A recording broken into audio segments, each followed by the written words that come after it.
Hello বন্ধুরা, মৈনাক চলে এলাম নতুন একটা ভিডিওতে। আজকে এই ভিডিওতে রিভিউ করব ম্যাডক ফিল্মসের সিনেমা পরম সুন্দরী, যে ছবিটা আমি সবেমাত্র অ্যামাজন প্রাইম থেকে দেখে উঠলাম এবং আমি এই ছবিটা থিয়েটার্সে দেখিনি। আমি তাই জন্য নিজেকে অনেক বেশি লাকি মনে করছি যে এই ছবিটার পেছনে অ্যাটলিস্ট আমার 250 টাকা 300 টাকা খরচা হয়নি, কারণ আমাদের এখানকার টিকিট প্রাইস হিসেবে আমি বলছি। এই ছবিটা আমি ওটিটিতে দেখলাম অ্যামাজন প্রাইমে। কেমন লাগলো ছবিটা? এক কথায় যদি বলতে হয় এই ছবিটা কেমন হয়েছে পরম সুন্দরী, সিরিয়াসলি বলছি এই ছবিটা খুব জালি, খুব ক্রিঞ্জ, খুব ওল্ড স্কুল একটা গল্প নিয়ে করা হয়েছে।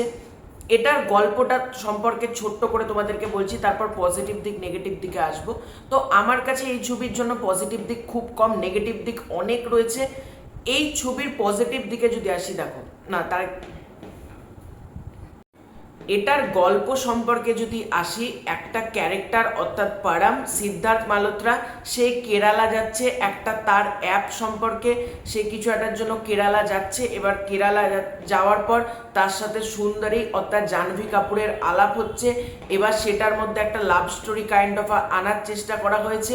এবার দুটোর যেহেতু কালচারাল ডিফারেন্স মানে অনেকটা, তাই জন্য দুজনের আলটিমেটলি কি হ্যাপি এন্ডিং হবে না আবারও সেই একই জিনিসপত্র দুজনের ছাড়াছাড়ি হবে, এই নিয়ে বেসিক্যালি গল্পটা। মানে বুঝতেই পারছো গল্প লেভেলে এমন কিছু নেই। তো যখন সিনেমাটা শুরু হয়, যখন ওই অ্যাপের ব্যাপারটা দেখে না, এআই অ্যাপ ওই জাতীয় যে ব্যাপারগুলো ঢুকতে শুরু করে, আমি মনে করি এটা একটা দুর্দান্ত কিছু হতে চলেছে। মানে যখন স্টার্ট হয় বেসিক্যালি, কিন্তু তারপর থেকে যেভাবে গ্রাফ নামতে নামতে নামতে নামতে এমনভাবে নামে ছবিটা, মানে ছবিটা কোথাওকার এন্টারটেনমেন্ট ফ্যাক্টর বলে কিছু থাকে না।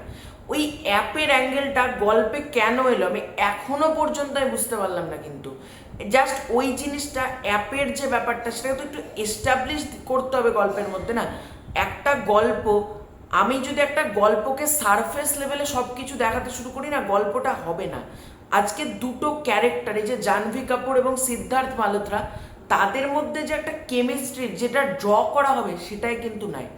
এবং স্ক্রিন প্লেটা ভীষণ কনফিউজিং, মানে যখন থেকে শুরু হয় তারা কেরালা যাচ্ছে, এবার আলটিমেটলি গল্পটা কোন দিকে এগোবে মানে ঠিক আমি বুঝতে পারছি না। ভীষণ কনফিউজিং একটা ছবি, এবং একের পর এক সিন ডিজাইন করে গিয়েছে নানা রকমভাবে। ছবির ভালো দিক বলতে দুটো ভালো দিক রয়েছে। একটা হচ্ছে গান, ছবির গানগুলো সত্যি কথা বলতে ভীষণ ভালো হয়েছে। ছবির ব্যাকগ্রাউন্ড মিউজিকও ভালো, গানের মধ্যেই ফেলছি। এবং যেভাবে ক্যামেরার কাজ করা হয়েছে, যেরকম লোকেশন দেখানো হয়েছে, সেগুলো ভালো। মানে সেগুলো তোমাকে লোকেশন ওয়াইজ দারুণ লাগবে, এটুকু বলতে পারি। কিন্তু তাছাড়া এর মধ্যে পজিটিভ দিক কিচ্ছু নেই, গল্প লেভেলে কিচ্ছু নেই এটার মধ্যে। মানে নতুন কিছু যে একটা ডেলিভারি করবে সেটাই কিন্তু এটা করতে চায়নি। মানে একটা পুরোনো জিনিস একটা সারফেস লেভেলে চলে যাচ্ছে, সব জিনিস সারফেস লেভেলে। যে অ্যাপের ব্যাপারটা বললাম সেটা সারফেস লেভেলে। এই যে সঞ্জয় কাপুর, তার ক্যারেক্টারটা গল্পে হঠাৎ আসছে হঠাৎ যাচ্ছে, হঠাৎ আসছে হঠাৎ যাচ্ছে। কেন? শুরুতে সে এলো, গোটা সিনেমা জুড়ে সে নাই, আবার সে কেরালাতে উপস্থিত হয়ে গেল, আবার মাঝখান থেকে গায়েব হয়ে গেল, আবার কেরালাতে ওকে দেখা যাচ্ছে। এটা কেন? তার ক্যারেক্টারটাকে তো ঠিক মতো লিখতে হবে, তার ক্যারেক্টারের কোনো স্পেসই নেই। এখানে সাপোর্টিং যারা কাস্ট রয়েছে, আমি কারোর অভিনয় নিয়ে কথা বলছি না, কিন্তু প্রতিটা ক্যারেক্টার এত দুর্বলভাবে লেখা রয়েছে না, মানে তোমাকে কোথাও একটা হাই অকটেন দিতে পারবে না। আমি আশা করেছিলাম এই ধরনের কালচারাল ডিফারেন্স, এআই অ্যাপ, এগুলো নিয়ে একটা সুন্দর রমকম ছবি হবে, কিন্তু তার মধ্যে কিচ্ছু নেই। মানে পুরোপুরি একটা ভোগাস ছবি। ভাই, ম্যাডক ফিল্মস, আমি জানি না কেন এই ধরনের ছবি করছে, তাদের একটা রেপুটেশন আছে। আমি আবারও বলছি, তারা যে সমস্ত ছবি একসময় করেছে সেগুলো ডেফিনেটলি ভালো, কিন্তু তাদের কোয়ালিটি যেভাবে নামছে, এগুলো আমি মানে খারাপ লাগছে বলেই বললাম কথাটা। এছাড়াও ছবির মধ্যে নেগেটিভ দিক বলতে গেলে শেষ হবে না।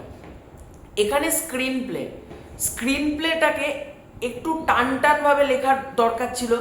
স্ক্রিন প্লেটা এত ডাল, এত বোরিং, মানে পুরো ছবিটা তোমার বোরিং লাগবে। এবং গল্পটা তো কোনো দিকে যাবে, গল্পটা হঠাৎ এই দিকে যাচ্ছে হঠাৎ ওই দিকে যাচ্ছে, মানে খুব কমপ্লিকেটেড একটা স্টোরি, মানে আলটিমেটলি উদ্দেশ্যহীন। মানে এক লাইন গল্পটা আছে এক লাইন, এবার কি করতে হবে, তার সাথে কিছু ভুল ভাল জিনিস অ্যাড করো, আর ওই এক লাইন গল্পটাকে টেনে টেনে টেনে টেনে বড় করো, এটা হয়েছে কাজ। গল্পটায় তো কিচ্ছু নেই এটার মধ্যে, যে দু একটা টুইস্ট রাখার চেষ্টা করবে। এই যে রমকম ছবি বা কালচারাল ডিফারেন্স, এগুলোর মধ্যে যদি টুইস্ট রাখা শুরু করে না, ভীষণ ভালো হতো। কিন্তু এই ছবিটা তোষ্য জালি থার্ড ক্লাস জঘন্য একটা ছবি হয়েছে, এবং এই ছবির মধ্যে আলটিমেটলি কোনো কিছু ভালো দিক নেই। মানে এই ছবিটা আমি যখন দেখার পর ভাবছি জীবনের 2 ঘন্টা 15 মিনিট কেন নষ্ট করলাম এই ছবিটা দেখার পর। আমি যখন ছবিটা মানে যখন ট্রেলার টিজার আসে আমি তখন ছবিটা মানে খুব ভালো হবে, কিন্তু এটা কি ছবি হয়েছে না, কালচারাল ডিফারেন্সটাকে সঠিকভাবে দেখানো হলো। মাঝে মধ্যে কেরালার ভাষাতে কথা বলে দিচ্ছে, মাঝে মধ্যে ওই ভাষায় কথা বলে দিচ্ছে। আর ওই যে আল্লু অর্জুন, রজনীকান্ত, ইয়াস, এইটা নিয়ে যে ডায়লগ দেওয়া হলো জাহ্নবী কাপুরের মুখে মানাচ্ছে না। আর জাহ্নবী কাপুর এত ওভার অ্যাক্টিং করে আমি বুঝতে পারি না ভাই। একটা স্থির লেভেল তো অ্যাক্টিং করা উচিত, মানে নিজেকে দেখায় আমি বিরাট কিছু জানি, এত ওভার অ্যাক্টিং কেন? একটা ছবিতে অ্যাক্টিং করছে সে যখন, তার একটু কিছু জিনিস মাথায় রেখে কাজ করা উচিত। ওভার অ্যাক্টিং এর মানে পুরো বাজার খুলে দিয়েছে জাহ্নবী কাপুর। সে যেভাবে কেরালার ভাষাটাকে বলছে, আমার মনে হচ্ছে ওই ভাষা শোনার পর কেরালার লোক না জাহ্নবী কাপুরকে বয়কট করে দেয়। এটা জাহ্নবী কাপুর কিভাবে কথা বলছে? আর কোনো গল্পে কিচ্ছু নেই, গল্পের কোনো বিল্ড আপ নেই, গল্পের কোনো ক্যারেক্টার ডেভেলপমেন্ট নাই, ক্যারেক্টার রাইটিং ফালতু, স্ক্রিন প্লে লেভেল প্রচণ্ড বোরিং। গল্পটা এক লাইন স্টোরিকে টেনে টেনে বড় করে, কি ভালো দিক বলবো? মানে ভালো দিকটাও খুঁজে খুঁজে বার করলাম, ওই আতস কাজ নিয়ে বসে বসে ভালো দিক বের করেছি।